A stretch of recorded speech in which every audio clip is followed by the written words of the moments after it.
2012 was meant to be the end of the world as predicted by many doomsday theorists and philosophers all around the world, but it didn't, and here we are today in the year 2020. Or maybe the world really did end in 2012, and the reality as it exists today is simply an extension of our previous one prior to the apocalypse. Did we slip into an alternate dimension or black hole? Is this life we're experiencing right now simply an incredibly advanced simulation? Today, we'll explore those possibilities and more in this insanely complex and mind-boggling episode of Tippler's 2 Cents.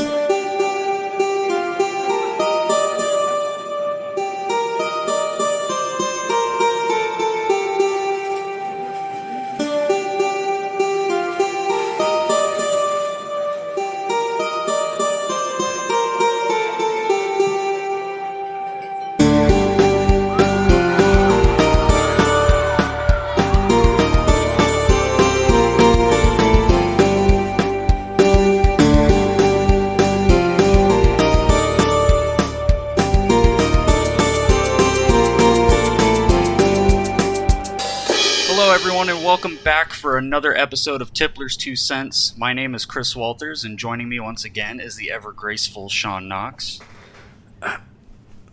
Sorry, I was getting my balls unstuck from my leg. Hey, how's everyone doing? First off, we'd like to give a big thank you to all of you who listened to the first episode and supported us by spreading the word. You guys absolutely killed it for us, and we can't do this without you, so please continue to help us out in any way you can. If anyone you know is into podcasts like this one, please encourage them to give it a try. And just let them know that we're available on Spotify, Apple Podcasts, Google Podcasts, YouTube, and even Stitcher. So we got like tons of places for you to listen to us. If you do listen, we'd like to ask that you drop a review on whatever platform that it is you choose.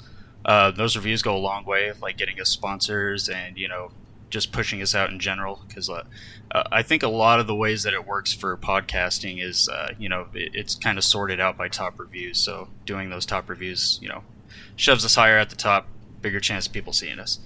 And also, if you guys want to, you can always email us with any questions or updates for previous episodes. Yeah. What's the email, Chris? So it's going to be tipplers2centspodcast@gmail.com. Yeah, and that's just for now because we don't have our own website as of yet. So yeah, later on it'll probably be something different, but right now tipplers2centspodcast@gmail.com. And, I actually do have an update just from a friend who happened to listen to the show, Brett Meeks.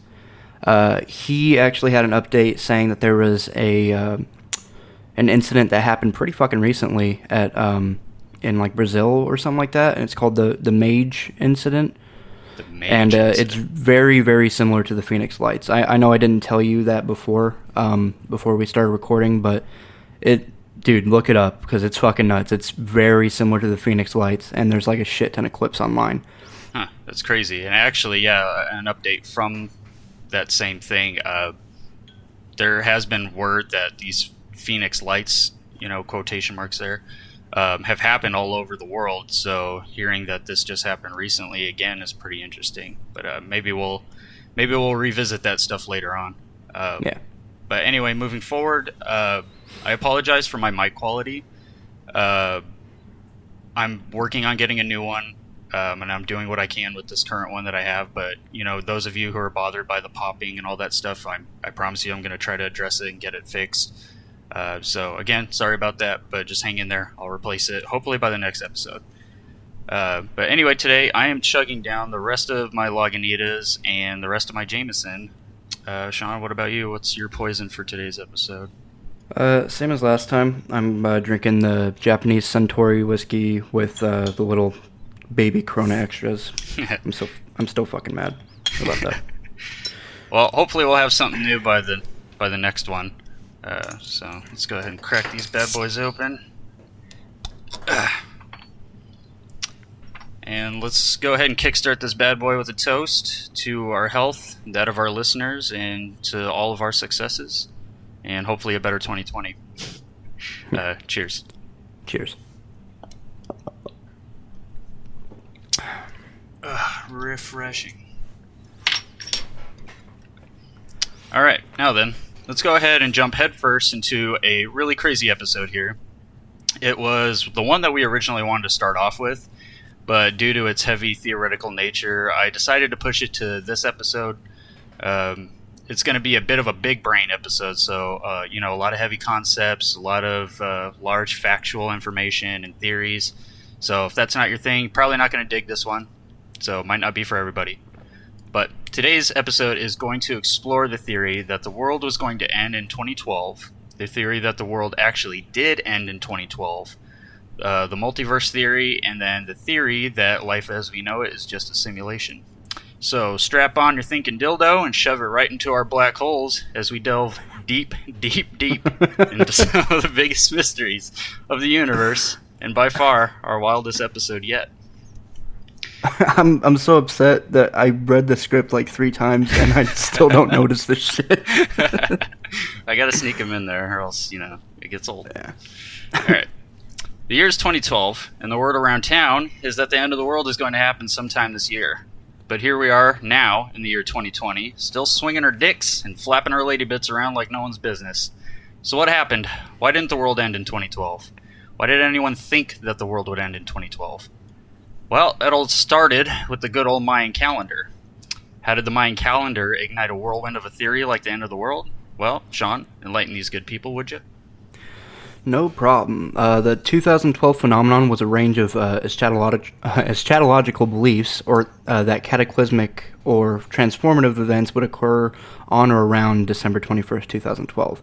The date was regarded as the end date of a 5,126-year-long cycle in the Mesoamerican Mayan long count calendar. The phenomenon spread widely and quickly, as much things do nowadays, thanks to the internet. I don't have a number on me, but a shit ton of websites were posted on the subject. Ask an Astrobiologist, a NASA public outreach site, received over 5,000 emails or questions from the public on the subject, some asking whether or not they should kill themselves, their children, or their fucking pets. Jesus, man. Oh my god. I actually have a little of the Q&A between NASA and the public, as well as a statement from Dr. John Carlson, director of the Center of Archaeoastronomy, for later if you guys would like to hear it.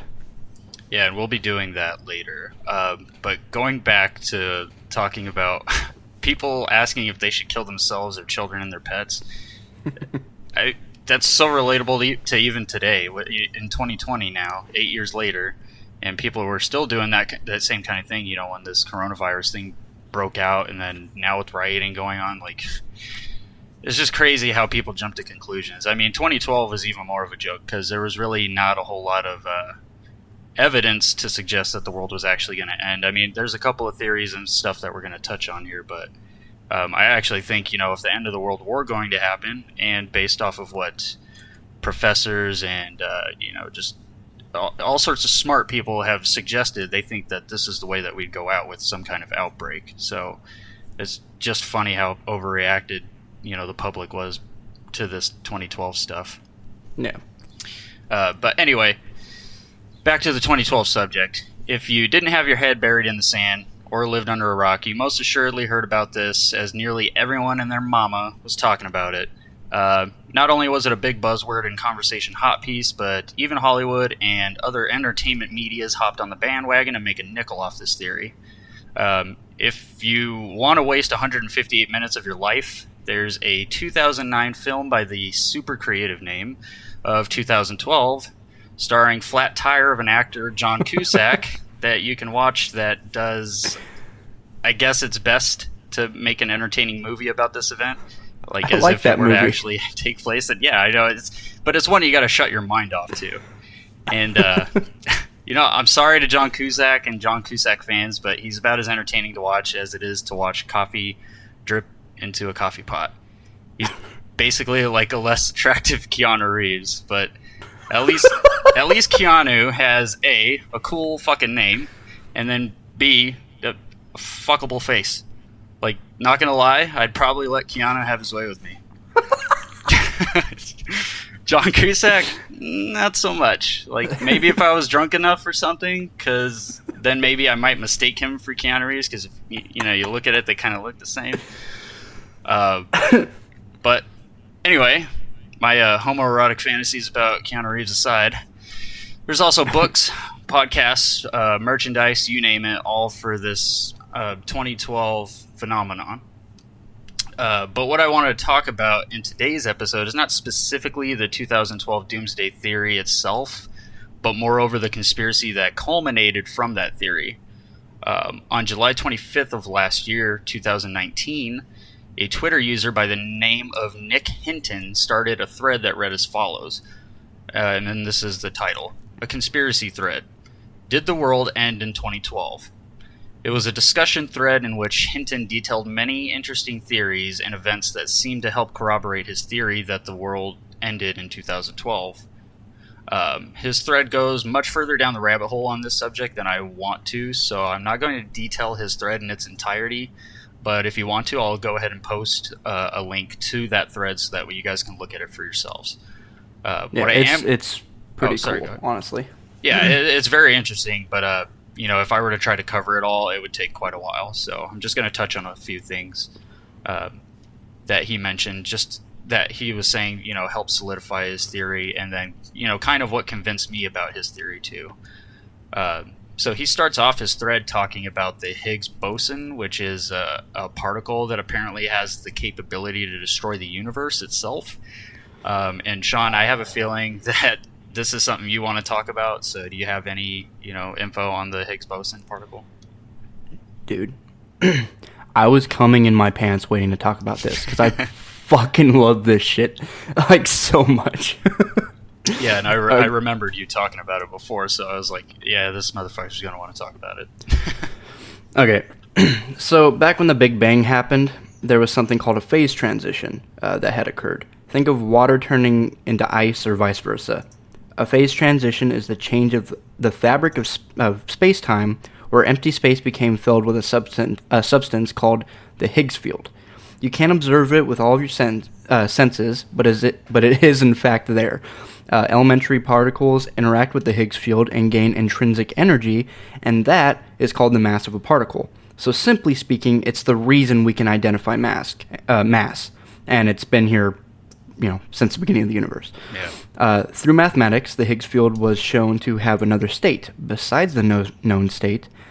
There could be a second state in which the Higgs field is billions and billions of times denser than what we observe today. Existence of the second state poses a potential problem.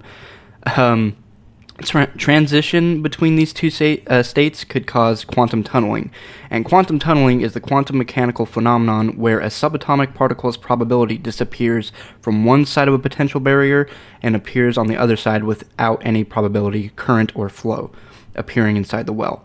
Meaning, basically, that the fabric of our reality would just start collapsing. I would give you a visual, but it's kind of beyond a human's comprehension. Yep. Quantum tunneling is real, or it's very fucking, based on fact that it is real, rather. And the Higgs boson field mass is big and is getting bigger, which means the Higgs field will eventually collapse. Most likely, it will take 10 to the 100 years, that's a 1 followed by 100 zeros, for this to happen, so don't start acting out, you motherfuckers. Yeah. But if you create a high enough energy event, you can, in theory, push a tiny region of the universe push a tiny region of the universe from a false vacuum, the Higgs boson field, which is what we reside in, into the true vacuum, the super dense Higgs boson field, which is the opposite of it, creating a bubble of true vacuum that will then expand in all directions at the speed of light. Such a bubble would be lethal, to say the least. So yeah, I guess it does kind of say it, and as a visual, it would basically just be a bubble that's wiping out reality. Okay. Forever expanding. But the discovery of the Higgs boson particle, or the God particle, at CERN, otherwise known as the Large Hadron Collider in Switzerland, on the 4th of July 2012, which proved the existence of the Higgs boson field, just might have been the high-energy event that a lot of people think didn't end the universe, but combined, I guess, with another universe, combined our universe with another universe. That seems to be the overwhelming majority of this kind of theory or conspiracy. A lot of people think that this high energy event basically made our universe slip into another Yeah, and so what it sounded like was the Higgs boson thing could create, because you said quantum tunneling, and to me that sort of sounds like black hole, like the same way a black hole works, Mm. where like if you get Yeah. sucked into it, they don't know what happens.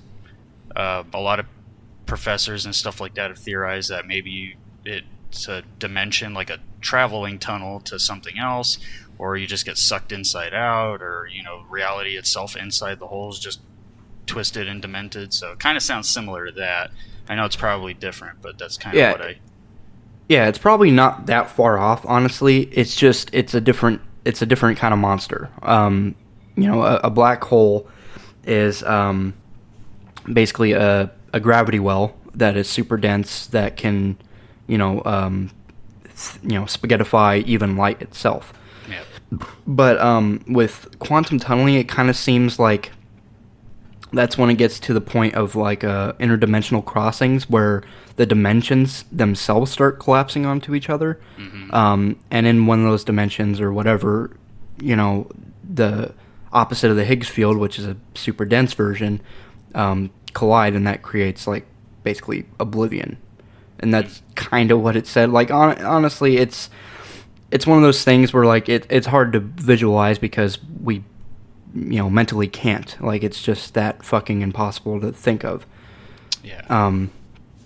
But yeah, so Yeah, it's pretty crazy stuff though. But on the same topic of the Higgs boson, but regarding back to the Twitter thread, Hinton starts off his thread talking about how in 2012, like you mentioned, CERN, which stands for the European Organization of Nuclear Research. I know the acronym doesn't match, but that's because it's Swedish, so it makes sense in Swedish, I guess, or whatever it is. They discovered this particle through some experiments that they were doing, and you kind of helped me figure out, exactly what they might have been doing. But I was having trouble understanding what it was myself. But if any listeners out there have any other information regarding that, I'd like to know, because it was really interesting. I just didn't know exactly what I was reading. So if you do have any info to add, Tipplers 2 Cents podcast at gmail.com. And thank you if you do that. But anyway, they discovered this particle that can destroy the universe same year the world is predicted to end. So building off of this finding, the thread suggests that perhaps the particle did destroy the universe, and we are now living inside a black hole, which I'm guessing he meant, the quantum tunneling thing. It could have been the same thing. Like it didn't necessarily destroy this universe, but it meshed into another one or whatever. Mm-hmm. And which, I mean, sure, okay. From the get-go, it doesn't sound foolproof, but he goes on to explain how in 2012 everything just fell off. And he mentioned things like time seeming faster, and the world feels like it's slipping into chaos with each passing day.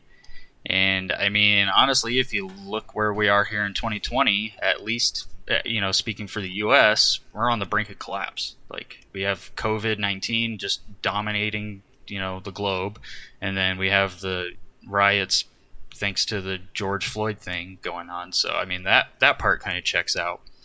And as far as time feeling faster, I kind of feel this too. Every year seems to pass quicker and quicker, and like every meaningful event just seems to flash before my eyes, at least for me. So, I'm aware that this might be like how everyone else feels, but I don't know if this explains it or not. But I don't know. What about you, Sean? Does it seem like time feels faster for you, or any of that stuff? I mean, sure, but isn't that part of growing older, like realizing that death is inevitable, and the inner panic we all subconsciously feel just brings the man in black closer and closer, faster and faster than you would like, until he finally takes you into the unknown? Yeah, but I mean, like I'm just saying it's kind of part of growing up, I think. Yeah, I know, and that's why I was saying, like, I think that's how everybody feels. So I mean, like, that one doesn't help explain it necessarily, but I think he was more so meaning that it feels like abnormally faster. So I don't know. Like, in some ways I agree with him, and then other ways I agree with you, where maybe it's just the realization that death is approaching, which we will talk about, I think, in an episode or two, or maybe it might be the next one. Yeah. But anyway, from there, the thread spirals into a whole mess of other topics, which we're going to talk about. The first being parallel universes, which is more or less the multiverse theory. And then again, Sean, I feel like this has you written all over it, so why don't you go ahead and fill us in on what exactly the multiverse theory is? Yeah, sure. Do you have 8 hours, you motherfucker? I mean, No, give us just a quick summary of it. I know it's a big subject, but No, actually, the summary isn't that complicated to put into words, but to visualize it, again, is, kind of beyond your mental capacity and anybody else's and mine. Yeah. But it's really cool to think about. So, the multiverse is a hypothetical group of infinite or multiple universes. Together, these universes comprise everything that exists. The entirety of space, time, matter, energy, information, and the physical laws and constants that describe them. There are an infinite number of copies of our universe, an infinite number of universes only slightly different than ours, an infinite number of universes with different start conditions, i.e. ones that didn't start with the Big Bang, but rather something else, and an infinite number of ones that have completely different laws of physics.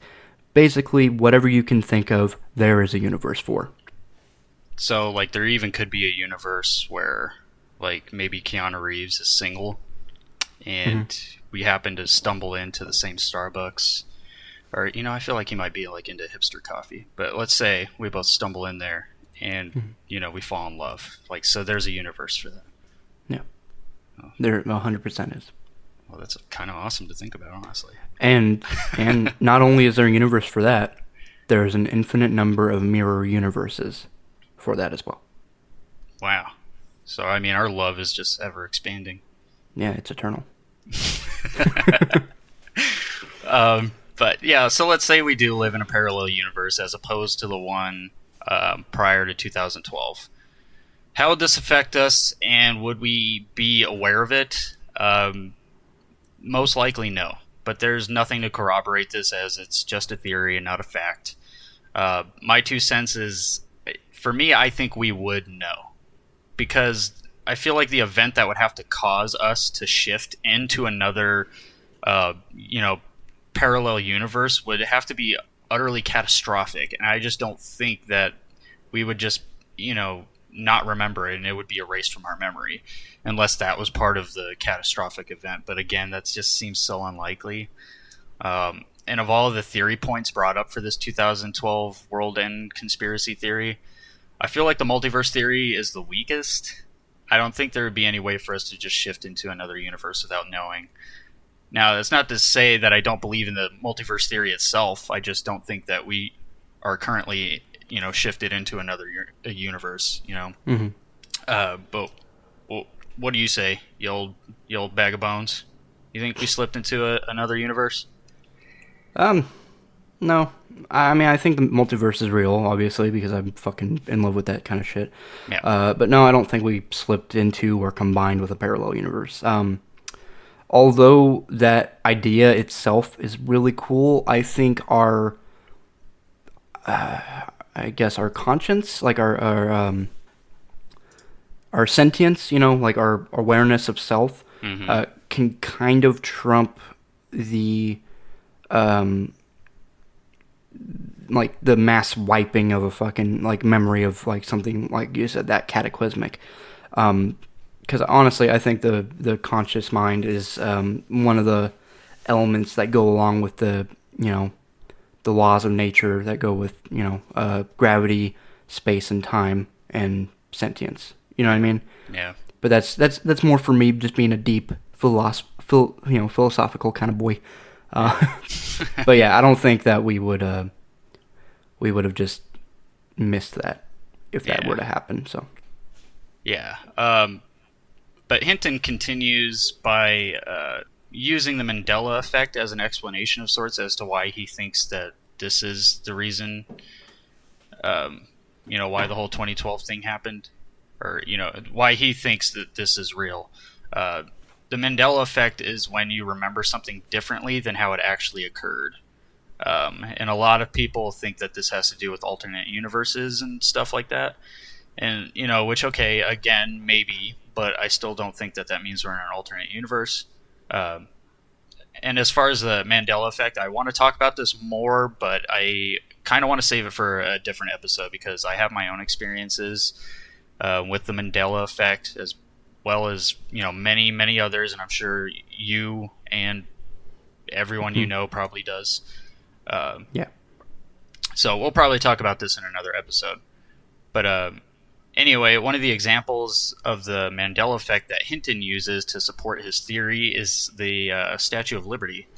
Many people, including myself, remember it being at Ellis Island, when in reality it is actually located on Liberty Island.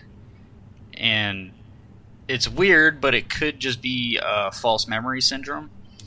In psychology, false memory syndrome, FMS abbreviated, describes a condition in which a person's identity and relationships are affected by false memories and recollections that are factually incorrect but yet strongly believed.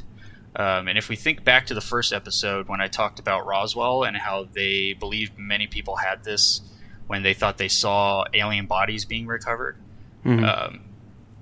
I had talked about that it was actually dummies and not alien bodies, and they were actually confusing it with a whole separate project. So, yeah, it's not hard to get people to believe false shit. We see it all the time, and it's kind of the herd mentality thing. One person says they saw it. That's all it really takes to get another person to say they saw it, and so on and so on. Like Bigfoot, and Loch Ness, and all that shit. Which, by the way, Bigfoot and Loch Ness, they're going to be coming up in a future episode, I've decided. Oh, okay. But, yeah. Anyway, Nick goes into much further detail about the Statue of Liberty and the Mandela effect. But after talking about that, he goes into my favorite theory, and it's that of life being a simulation. So, from here, I'm going to go ahead and just mention that we're just going to share our opinions on stuff and kind of drop the Twitter thread. Like I said, I'll post it if you want to read it. But right now I want to talk about the simulation thing, because out of all the possibilities, this one for me feels like the most probable. And actually, after researching this stuff, it seems like a lot of professors and philosophers and conspiracy theorists believe this as well. So the more you dig into it too, the more likely it seems. So what about you, Sean? What do you think about the life simulation thing? I might be wrong, but I'm pretty sure Neil deGrasse Tyson actually was saying that might be like a real thing. This is so loose, and I know, like, don't quote me on this. I'm just I remember somewhere where he was saying that was a thing, but I think it's just as likely as a multiverse theory. But there is some interesting shit surrounding this. One being cogito ergo sum. You know what that is, Chris? No, but my bed just started floating. Oh, okay. I'm sorry. No, I'm just kidding. No, I have to say it backwards. Mus ogre otigok. Did it go down? Yeah, it went down. Okay. So yeah, cogito ergo sum means I think, therefore I am, quoted by René Descartes, a French philosopher, mathematician, and scientist, gave me the knowledge that reality as I see it is completely unique, and in a really cool philosophical way said that you essentially live in your own simulation. But in terms of beeps and boops and whether or not we are just a super meticulous version of The Sims, I turn to the Fibonacci sequence.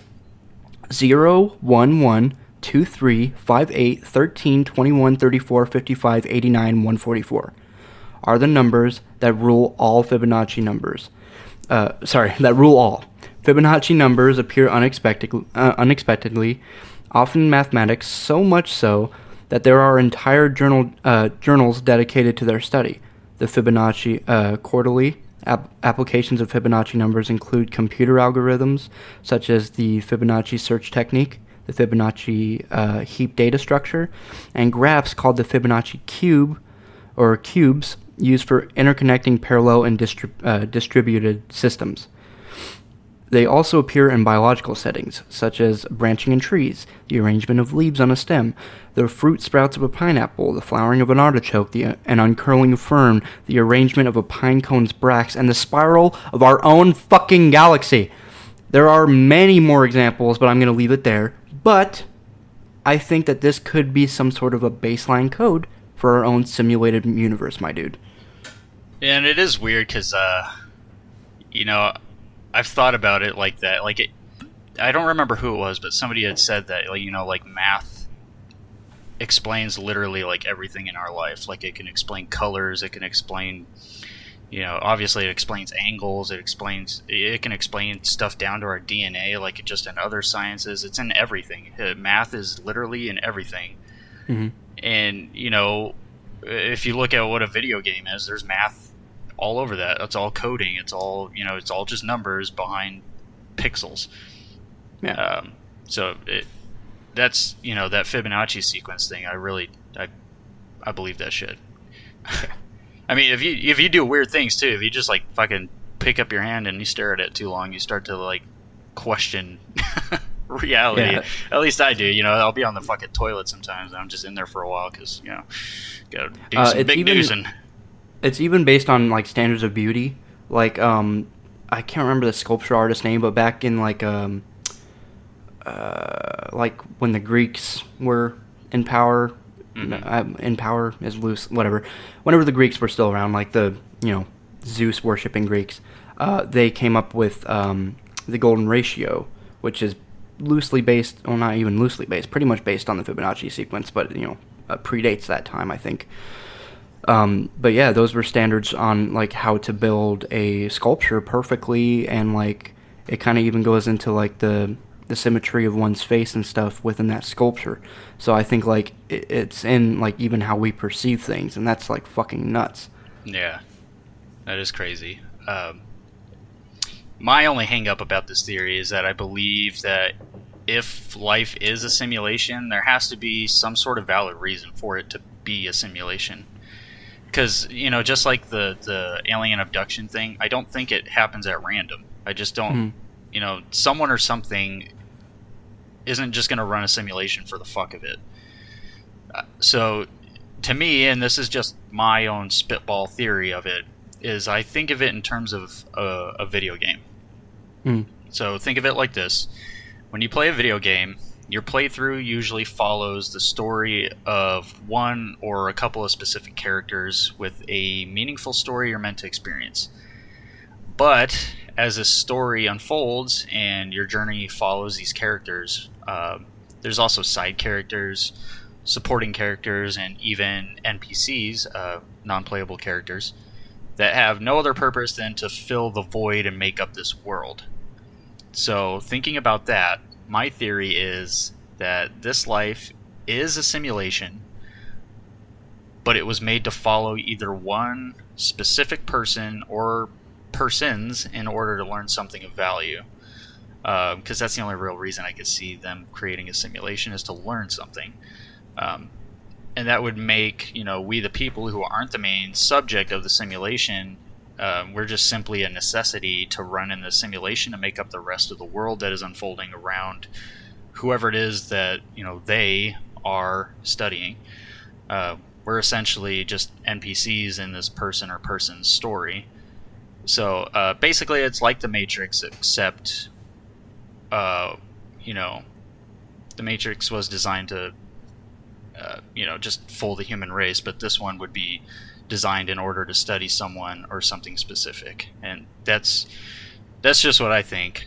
But speaking of the Matrix, that movie is amazing, and if you haven't seen it, then you should, because Keanu Reeves is in it, and you all know how I feel about my boy Keanu. Oh, Jesus Christ. In case you missed it, no, you fucking wait. You let me tell you again. Because if I were to run a simulation, Keanu would be in it, and he'd be my man wife, and we would be in love, and I'd wake up every morning to the hot smell of panna cakes, and my baby Keanu made for me, and he'd give it to me in bed, and I'd eat breakfast in bed, and then we'd snuggle.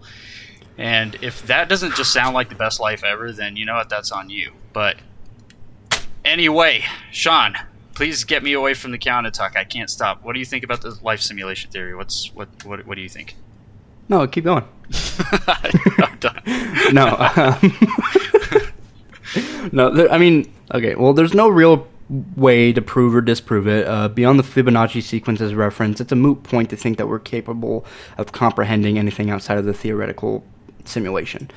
And I want so badly to believe this, but for the sake of my own sanity, I'm going to go with no. Only because I like believing that everyone I've had relationships with and everything I've observed is real. I like knowing or thinking that everyone I've fucked, everyone I've kissed, everyone I've hugged, everyone I've had conversations with, and everyone I currently love and, talk to in my life, including you, is real. And just if I bring it down to just one person, if I were to ever find out that my own daughter isn't real, or if you weren't real, well, you could just put me out of my fucking misery right here. Like, I'm not even kidding. Yeah, I would rather die than thinking that, I'm just a sentient program and none of my shit's actually real. I mean, I guess in some terms it could be real, but you know what I mean? Fuck that. Yeah, and that's, when you bring that up, like in terms of thinking that your daughter couldn't be real, or, like my daughter couldn't be real, like that is a total, like, I don't even want to think about the possibility of that being a thing. Mm-hmm. But you got to think about it too, like our parents, it'd be the same thing, would they be thinking that we aren't real then? So my theory on that would be that if this simulation thing is going on, I think this is a simulation of something that has already occurred. So it's like, it's all based off of real things that happen, real people, real stuff. So I would say that still, it makes your daughter, my daughter, everybody's daughter, husband, wife, son, all real. I think everybody that's in this is real. I don't think anybody's fake. So you're trying to say, like, with a simulation, even if we were sentient programs that are, acknowledging our the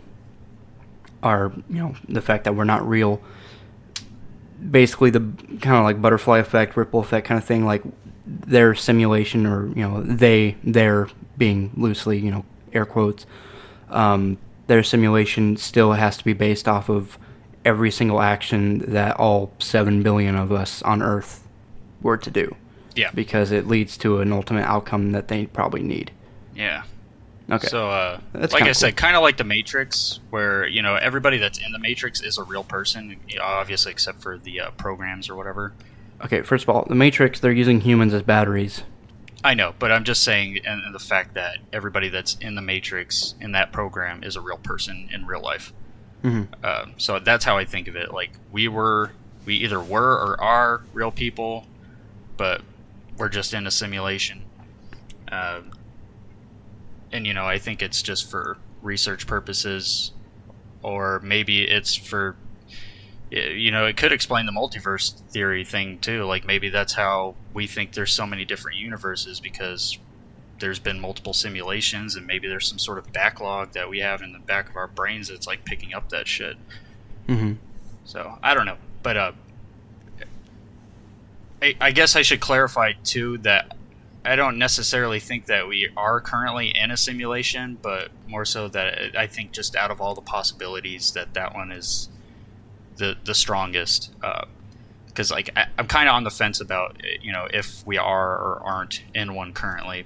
But anyway, let's get back to that Q&A with NASA that you had mentioned earlier.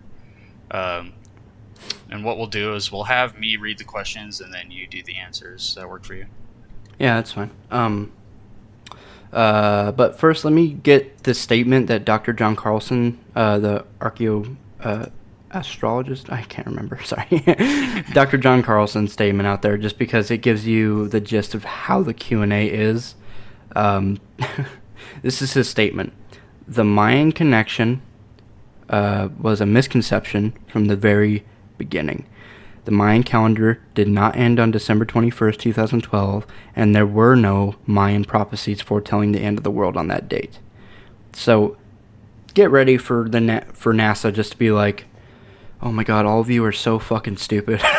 Yeah, I love this. He pretty much just shuts everybody down about this stuff. And by the way, him saying that the Mayan calendar did not end, it wasn't meant to end. It was meant to keep going, but if there wasn't, an invasion of the Spanish, at a certain time, then maybe there would still be more. Yeah, and so that was more of his it point. too. He explains the calendar thing. Mm-hmm. So the first question here is, the first question that was asked is, are there any threats to the Earth in 2012? Many internet websites say the world will end in December 2012. Answer: the world will not end in 2012. It's 2020, just so you know. Our planet has been getting along just fine for more than 4 billion years, and credible scientists worldwide know of no threat associated with 2012. Next question was, what is the origin of the prediction that the world will end in 2012? The answer: the story started with claims that Nibiru, a supposed planet discovered by the Sumerians of Mesopotamia, is headed towards Earth. The catastrophe was initially predicted for May 2003, but when nothing happened on the doomsday date, it was moved forward to December 2012 and linked to the end of one of the cycles in the ancient Mayan calendar at the winter solstice in 2012, hence the predicted doomsday date of December 21st, 2012.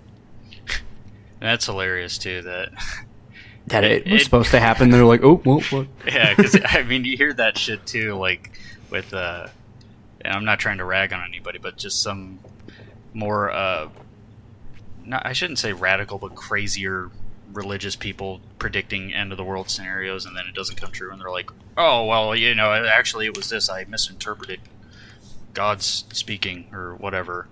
Yeah, there's plenty of cults that we can maybe make episodes of later. Yeah. It's so bad. Like, people are just fucking. Some of them truly are, like, I hate the term, like, wake up, sheeple, but some of them, like, okay, those are the sheeple. The fucking dipshits that are like, oh, the world's gonna end. Oh, wait, no, it didn't happen. It's probably gonna end this day then. It's like, shut up. Honestly, if you're just waiting for the world to end, then your world has already ended. Yeah, no shit. But anyway, next question was, does the Mayan calendar end in December 2012? The answer, just as the calendar you have in your kitchen wall does not cease to exist after December 31st, the Mayan calendar does not cease to exist on December 21st, 2012. The date is the end of a Mayan long count period, but then just as your calendar begins again on January 1st, another long count period begins again for the Mayan calendar. And like I said before, this is outside of the answer, but there was an invasion by the Spanish on the Mayan people, and that's probably why they didn't keep making more of this fucking calendar. Yeah. So, But like he says, just because our calendars end doesn't mean the world was ending. We're just waiting to make the next calendar. Like, I don't understand why people thought just because a calendar ended that it meant the end of the world. Ooh, dude, we should do an episode on Y2K. Yeah, I actually had just talked about that with somebody else outside of this podcast. Shout out to Christina Knox for bringing it up. That's our moms. That's our mamas. Yeah, she brought up, the Y2K thing, and yeah, people were just as dumb about that thing, as they were with this. Yeah, and it only took 12 more years for people to start freaking the fuck out again. Yeah, and then here we are 8 years later, and we're freaking out about the end of the world again. But like I said, at least this one's a little... it has some weight to it if you were to make predictions about the world ending now. But I still don't think it's going to happen. Anyway, next question. Is NASA predicting a total blackout of Earth on December 23rd to December 25th? Answer: absolutely not. Neither NASA nor any specific organization is predicting such a blackout. The false reports on this issue claim that some sort of alignment of the universe will cause a blackout. There is no such alignment. Some versions of this rumor cite an emergency preparedness message from NASA Administrator Charles Bolden. This is simply a message encouraging people to be prepared for emergencies, recorded as part of a wider government preparedness campaign. It never fucking mentions a blackout. I added fucking. Question. Because that's how I'd answer if I was in NASA. I'm like, oh my god, shut the fuck up. He probably had to try so hard not to say that. He's probably like, it never mentions a blackout. But the next question was, is Keanu Reeves a perfect human specimen? Yeah, it's on a scale of, let's see, there's Leonardo DiCaprio, Keanu Reeves, and Joseph Gordon-Levitt, and they're like pretty much on the same line, but it's a spectrum. So like in between Leonardo DiCaprio and Keanu Reeves would be like Brad Pitt. In between Keanu Reeves and Joseph Gordon-Levitt would be, say, like Nicolas Cage, who is gorgeous in his own way, but it's really just on the spectrum of what you might want to acknowledge. Don't get me started. I don't know why I brought in Nicolas Cage. Don't get me started on Leonardo DiCaprio. We'll be here for, an extra hour and a half. No, don't get me started. I can make a whole podcast. We're doing an episode on Leonardo. No, I'm just kidding. We're not. We can do a fucking episode on homoerotic fucking jokes. I probably could, honestly. I think there's been enough in this so far to... And the last episode, Jesus Christ. Whoa. What was it, butt scabbards? Michael D. Swords. Oh, fuck. Yeah, I don't... maybe this podcast is revealing things. Yeah, I'm not going to think about it too much. So go on with the real question. All right, the real question was, could planets align in a way that impacts Earth? Answer, no. There are no planetary alignments in the next few decades, and even if these alignments were to occur, their effects on the Earth would be negligible. One major alignment occurred in 1964, for example, and two others happened during 1982 and 2000. Each December, the Earth and Sun align with the approximate center of the Milky Way galaxy, but that is an annual event of no consequence. You dumb shits. Again, you dumb shits, I added in. Next question. Is there a planet or brown dwarf called Nibiru, or Planet X, or Eris that is approaching the Earth and threatening our planet with widespread destruction? Answer, Nibiru and other stories about wayward planets are an internet hoax. There is no factual basis for these claims. If Nibiru or Planet X were real and headed for an encounter with the Earth in 2012, astronomers would have been tracking it for at least the past decade, and it would be visible by now to the naked eye. Obviously, it does not exist. Eris is real, but it is a dwarf planet similar to Pluto that will remain in the outer solar system. The closest it can come to Earth is about 4 billion miles. By the way, this is my own notes, but I remember reading an article about, our solar system itself is a little off tilt, and they don't know why. And now they're thinking that it might be like a basketball or baseball size black hole that's just like surrounding our solar system. Oh, well, that's encouraging. Well, yeah, honestly, okay. First of all, that's not that big of a deal because the mass of the black hole were to still keep in line with the mass of our sun, so it's not going to fucking hit us anytime soon. At least not in my lifetime. Yeah, not any fucking time soon. Okay, go ahead. I was also going to say, have you ever even heard of this Nibiru or Nibiru planet? Because I had never heard about this until we started doing this. Yeah, I have. I heard it a lot. During that time anyway, I'd never heard about it, like, being part of the reason why people thought this was going to be the end of the world. Yeah, I remember at the time, I was young at the time, but I remember at the time people bringing this up as the argument, and honestly, people still bring it up, being like, oh, well, it's still going to come, and it still exists outside the solar system. It's like, no, we have an unknown force influencing our solar system to be off tilt, but we don't know what that force is. And people jump to conclusions saying it's Nibiru or Planet X. But yeah, like, even the black hole thing, I think, was just a theory, because we still can't fucking see it. And if it was a black hole, that would explain why we can't see it. Yeah. But anyway, go ahead. All right. Next question was, what is the polar shift theory? Is it true that the Earth's crust does a 180-degree rotation around the core in a matter of days, if not hours? Answer: a reversal in the rotation of Earth is impossible. There are slow movements of the continents. For example, Antarctica was near the equator hundreds of millions of years ago, but that is irrelevant claims of a reversal of the rotational poles. However, many of the disaster websites pull a bait-and-switch to fool people. They claim a relationship between the rotation and the magnetic polarity of Earth, which does not change regularly. With the magnetic reversal taking place every 400,000 years on average. As far as we know, such a magnetic reversal doesn't cause any harm to life on Earth. Scientists believe a magnetic reversal is very unlikely to happen in the next few millennia. Next question. Is the Earth in danger of being hit by a meteor in 2012? Answer. The Earth has always been subject to impacts by comets and asteroids, although big hits are very rare. The last big impact was 65 million years ago, and that led to the extinction of the dinosaurs. Today, NASA astronomers are carrying out a survey called the Space Guard Survey to find any large near-Earth asteroids long before they hit. We have already determined that there are no threatening asteroids as large as the one that killed the dinosaurs. All this work is done openly with the discoveries posted every day on the NASA Near-Earth Object Program Office website, so you can see for yourself that nothing is predicted to hit in 2012. And actually, more recently, we've had an asteroid or a meteor. I don't know what the difference is, but we've had one, coming close to Earth, which actually, just to, before anybody starts making assumptions, it's not going to hit. But many people thought it was going to hit, and it was like the size of the Eiffel Tower or something like that. But, it's like funny that... It was the size of the Empire State.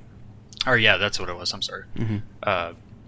But, yeah, it's funny that there weren't even any rumors of comets or asteroids or whatever to hit the Earth. And they were making these assumptions back in 2012. Honestly, I think that even if something was to hit the Earth, no one would fucking say anything. Yeah. Because honestly, like, what is it going to do telling people, like, oh, the world's going to end? Well, maybe. They might say, like, oh, the world's going to end. But, I don't know. I don't see that happening. I think people would be like, you know what? Let's just have them die without fucking knowing. I would hope that by now, in the year that we are, and with how far technology has advanced and stuff, that we would have something to deter it. Like, I mean, going back to, like, Armageddon, the movie, like doing some sort of, explosive drilling shit on it or something. I don't know. I just think we would have something, like maybe even fire missiles at it. I just don't think we would sit here and let it hit us. But, anyway, moving on. Next question. How do NASA scientists feel about claims of the world ending in 2012? Answer. For any claims of disaster or dramatic changes in 2012, where is the science? Where is evidence? There is none. And for all the fictional assertions, whether they are made in books, movies, documentaries, or over the internet, we cannot change that simple fact. There is no credible evidence for any of the assertions made in support of unusual events taking place in December 2012. Yeah, all of us is getting, irritated here. I'm sorry. You could just tell just by the statement being like, oh my god, no, you fucking dipshits. Yeah. Yeah, I don't blame him, man. I'd be like, just, being somebody like him who works with NASA and having people telling you they think the world's going to end and you know with factual science that it's not. It's probably like, God, my skin's crawling. Next question was, is there a danger from giant solar storms predicted for 2012? Answer, solar activity has a regular cycle, with peaks approximately every 11 years. By the way, this is outside of the question, but we're actually in a peak right now, so that's kind of cool. Near these activity peaks, solar flares can cause some interruption of satellite communications, although engineers are learning how to build electronics that are protected against most solar storms. There is no special risk associated with 2012. The next solar maximum will occur in the 2012-2014 timeframe and is predicted to be an average solar cycle. No different than previous cycles throughout history. Again, I can just tell he's so fucking irritated. Yeah. I mean, he's had to answer a lot of, repetitive questions. I mean, they're asking different questions, but they're basically all asking the same damn thing. It all boils down to, is the world ending in 2012? And he's just having to say no different ways every time. I'd be irritated. Yeah. So, yeah, that's the end of the Q&A. So we're just going to start conversing about different shit. And actually, there's a couple of things I actually wanted to tell you because I think this is just really interesting. Mm-hmm. Let me see. Yeah, the Okay, so there are a couple of theories that kind of go into the multiverse one, but I think this is just kind of cool as a different name. I forgot what it who came up with it, but it's called basically it's called Turtles All the Way Down. The Turtles All the Way Down theory. Okay. Yeah. So I think it's a Buddhist thing, but essentially it's like an infinite universe. There's a turtle, and then below that is another turtle, slightly larger, and holding the same thing on its back. Almost like Stephen King-esque. Yeah, I was like, this kind of sounds like Stephen King's made up, like multiverse theory with the It and what else was it? It. The Man in Black. Yeah, the Man in Black from the Dark Tower series and all that stuff. Like, yeah, it sounds like that. Yeah, I just thought it was like fucking funny as shit. Like, I really hope that we're living on the backs of turtles. That's all I'm saying. Oh, and that's a flat earther theory too, which we're definitely fucking doing an episode on. Oh yeah, okay. By the way, guys, we're gonna fucking do one. Guys, some of these episodes are just us mad at stupid people. Yeah, like I'm pretty sure a good half of them are gonna just be us ripping into people. Like, and if you believe that, sorry, but we're gonna let you know what we think. Yeah. And another theory, it has to do with CERN and the Large Hadron Collider. Oh boy. Well, we might live in a universe called the Weasel Universe. Because there was a shutdown at the Large Hadron Collider. I can't remember where because I don't have my notes with me. But basically, the shutdown was caused to a weasel chewing on some cords. And that might have caused a shutdown that sent us into the universe that we know now. What the hell is a weasel even? Like, I know what it is, but What? have you ever seen a fucking weasel? Like, Yeah, they're like the long boys. No, like, I don't. When somebody really says a don't. weasel, I just picture a ferret, and I know that's not right, but I've I- never seen what a weasel actually is. I mean, you never really know. Let me see. Hold on. All right, well, hold on, I'm gonna do a shot. A small, slender, carnivorous mammal related to, but generally smaller than the stoat. Yeah, they have a picture of a ferret, so a ferret technically is a weasel. Ah, So a weasel. We live in a weasel dimension, a ferret dimension. I can fuck with ferrets. Alright, I'm gonna fucking take a hate shot ferrets. real quick. A shot? Oh, A shot? Ooh, A fucking shot? yeah. Oh, yeah. Surprisingly, we're not ending it right now, but surprisingly, the material that we had to work from, I don't know why the last episode took so fucking long. I don't know, because this one is a lot heavier in content, but, yeah, running shorter than the other one. But yeah, with even with the multiverse theory, I'm sorry, I just love that theory so much. With the multiverse theory, it's kind of cool because it's not just the multiverse; it also goes into the dimensions of things. So have you ever heard string theory and shit like that? A little bit. I think we actually talked about it once outside of this, obviously. Yeah. I'm gonna try to put it as simply as I could, but basically, the first dimension is a single point, and that's it. Two dimensions are that point and another point, basically creating a y and x axis, which is why we refer to cartoons and hentai titties and shit as 2D. Because yes, it is two-dimensional. 3 dimensions is us. It's whenever you bring, I think volume, width, height, and volume. I think. I'm not quite sure, but we live in the 3rd dimension. 4th dimension is time, or technically the dimension we live in is the 3rd dimension plus time, but the 4th dimension is physically being able to move across time. So imagine you're on a road, and if you go forward on that road, you get older, everything around you gets older, and if you go backwards, everything gets younger, you get younger, right? Mm-hmm. And then the 5th dimension would be there are turns off that road, but the turns are blocked off. You can only see into the next dimension. You can still move up and down your road, essentially making yourself older or younger, but you can't move into the next dimension or the next universe, technically, because that's what it would be. But you can see the age and, the age move throughout the mirrored version of you on the opposite sides of these roads that you can't enter. And the sixth dimension is basically you being able to move into that road.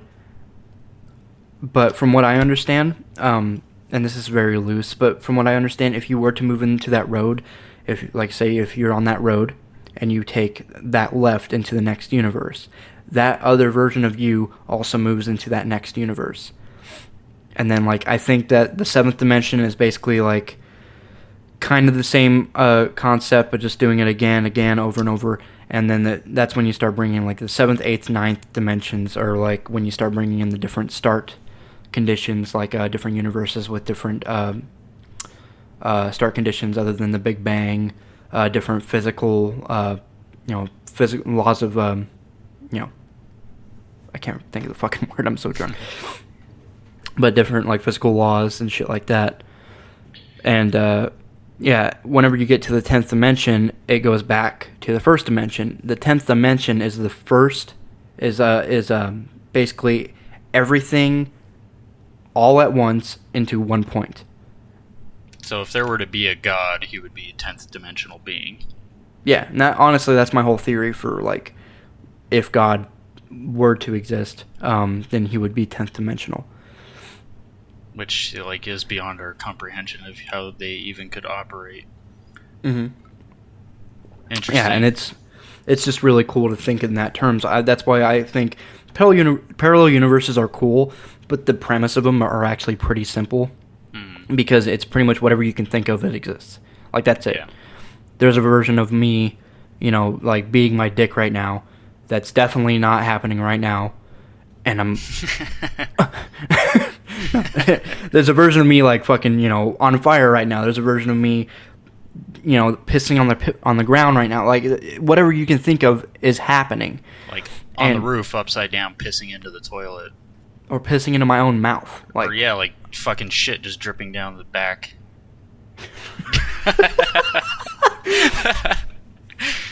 Rick and Morty is a good example of parallel universes because they dabble with that shit in every single episode. But yeah, they kind of embrace that. Anything could be going on. There's insect Rick and Morty. There's fucking Hitler Rick and Morty. There's whatever, it's they go crazy with it. But yeah, I do like the parallel universe thing, thinking that anything could be going on in a parallel universe. Yeah, I think it's really fucking cool. Honestly, and it does bring in, there's actually this game, I can't remember what the fuck it's called, but it is so cool. Markiplier played it. I can't remember what it was called, but essentially, it was you wake up and the world's ending and blah blah blah, and it was because the moon exploded or some crazy shit, and your character's remembering things that are going to happen whenever he dreams. So he's oh, tomorrow my house is going to be attacked by these giant spiders. So the whole day the game makes you you have to prepare for that fight. And then when the day's over, I'm sorry, then the statistics are oh, did you bar the windows? Yes, so that increased your likelihood to survive by 10% and blah blah blah. And it basically leads up to that fact they're that later on in the story, the reason he was remembering all this shit happening is because they keep surviving, but they keep going into mirror universes that's only slightly different than the one that's ending. Mm-hmm. So they get to this base on the moon or some shit that is transferring their consciousness to another version of their bodies. So it's basically compiling consciousness. That's why they're remembering past things, but your consciousness in that universe is the overwhelming pilot. And it's really cool to think of even transferring consciousness. That would be fucking dope. Yeah. Interesting stuff. I wanted to talk about the movie Interstellar too. because that has to do with And I was like, you want to talk about it? Yes. Funny enough, I actually don't remember as much about it as you probably do, but I do remember the end part where he's like in some sort of weird alternate dimension. It got all fucking Stanley Kubrick at the end, where he's like in between time and space and all that. So like when you were talking about the dimensions and stuff, like what dimension was he supposed to be in, where he was moving in between? Okay. All that shit. So whenever he passed through the event horizon in Gargantua, hold on a second. If you haven't seen Interstellar, spoilers. Go watch it and then come back. Yeah. But anyway, continue.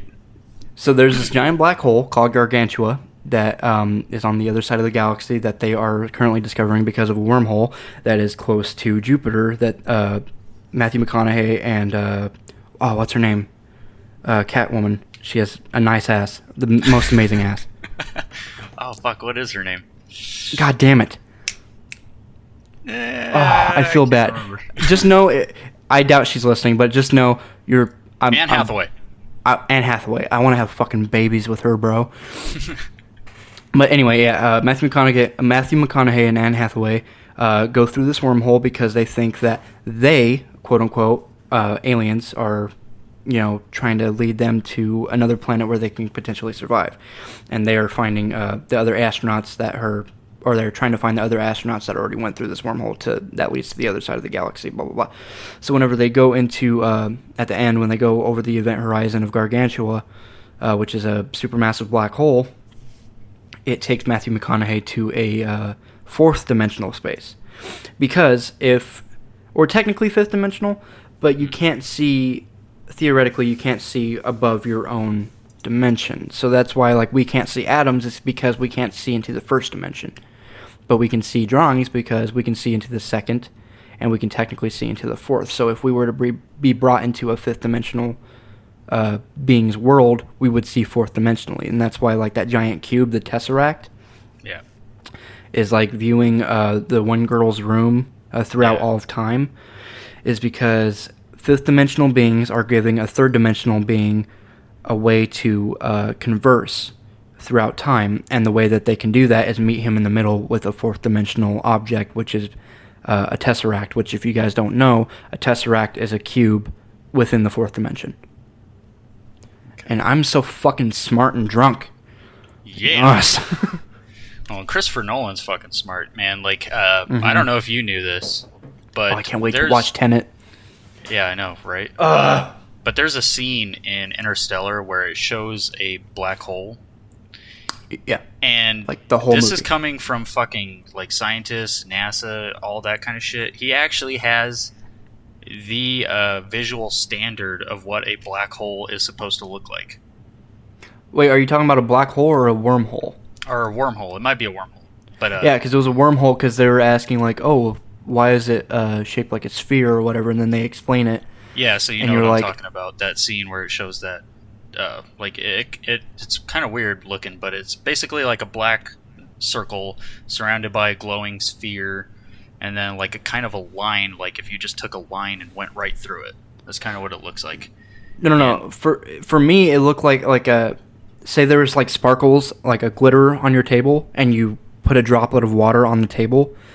You could tell that you could still see the glitter and shit within, like, that's on the table, but you can tell that the water is warping that visual. You know what I mean? But, yeah, visual interpretations aside, they said that, like, that's basically what they think is the best visual representation of what a wormhole would look like. Just for him to have made, he's just doing this to make a movie, but at the same time, he's fucking groundbreaking scientific shit. That's fucking crazy to me, that he actually is setting, what they think a wormhole would look like. Like, I don't know, that's nuts. Christopher Nolan's fucking amazing. It's just he does his fucking research. Like, that's pure and simple. Like, with Inception, and with Inception, he, like, I don't know if there's, like, much research to be done, but, like, I think he worked on that for like 5 years or some crazy shit. I don't fucking know. But like, I can tell he did the same with Interstellar. He's doing the same with Tenet. And goddamn it, like, by the way, sorry, we're really getting off topic. I know the episode is about 2012, but if you guys like this kind of shit, watch Interstellar. And if you like Interstellar, watch The Prestige and Inception and fucking Tenet when it comes out. You're welcome, Christopher Nolan, for the free fucking advertisement. I know, you bastard. Because I fucking love Christopher Nolan. I know, I do too. I don't care. Like, there's a lot of people that don't like him, and it's just because they don't understand his movies. So, yeah. But yeah, I mean, there are tons of movies that get into the multiverse theory. There was this like scary movie kind of thing. Oh my god, I can't remember, but it was like borderline B movie. And it was supposed to be these monsters that were coming through like the walls essentially, and she didn't know, like the main character, a woman, didn't know how the fuck they were getting in, and they were like in a parallel universe that were like mirrored her like room or some crazy bullshit, and it was fucking nuts. And it ended shitty because she managed to get into the other universe, and she was like looking at like how it looked like, and then the fucking hole closed behind her, and she was alone with all those monsters. That sounds like They. Maybe it was They, I think. I don't think it was based off of like what monsters look like in a room, but that sounds a lot like the movie They. I think it might have If you been. haven't seen I don't that, remember check the that name. out too. It's actually a pretty decent horror movie. Yeah, was it in like New York or some shit? Yeah, she's in some sort of like, suburban / city area. It looks like New York. Yeah. And then like even with Stranger Things, that's their own take on like an Stranger alternate Things too. parallel They do universe. a lot of the parallel universe stuff. Yeah, the Upside Down is just supposed to be like another parallel universe, which, god damn it. Again, watch that show too. Yeah. That show's great. We're giving a lot of shout outs to a lot of But no, I'm just saying there's like plenty of examples where parallel universe or the multiverse is used, but I think very few have actually gone into gone into like the complexity of it, because honestly, it's so much value to it that you don't even really necessarily need to go into it. Like with the fucking Mist, another Stephen King story, if you guys didn't know. They opened a parallel universe into like a fucking nightmare world, apparently. And that was like the same shit. And like it's just perfect for like a horror aspect or a thriller value. Yeah.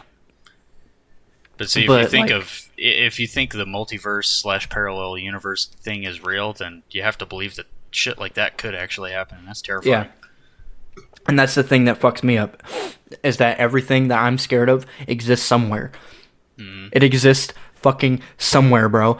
I'm scared of little girl ghosts, okay? And if I know for a fact, I'm gonna have to take off my shirt. I'm sweating. I'm gonna have to fucking realize that little girl ghosts that chase you down hallways and probably fucking eat your head or some shit exists somewhere, like in abundance. Yeah. A whole Oh my god, a whole universe of them, bro. A whole universe of them exists because it has to.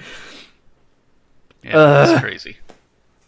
Why I had to turn this so dark, and now I'm tripping balls because fuck that. I would say that's like why I was saying too with the simulation theory. Maybe the simulations, like, maybe this could be the fucking 5th time they've done a simulation, or fucking 100th time they've done a simulation or whatever. But or we could be a simulation within a simulation, like the 13th floor. If you want references, or like it's the show. Yeah. No, if you want, like, maybe in a different simulation there was shit like that, and that's why you're afraid of that shit. Maybe that's why. Maybe that's why you have such a fear of that, because in one of the simulations, you were in a world where little girl ghost was a fucking real thing, and you just got mutilated by one or something that's haunting you. Like, think about all of the stuff that you fear and like what your biggest fear is, and maybe that was one of the simulations or multiple universes or et cetera, et cetera.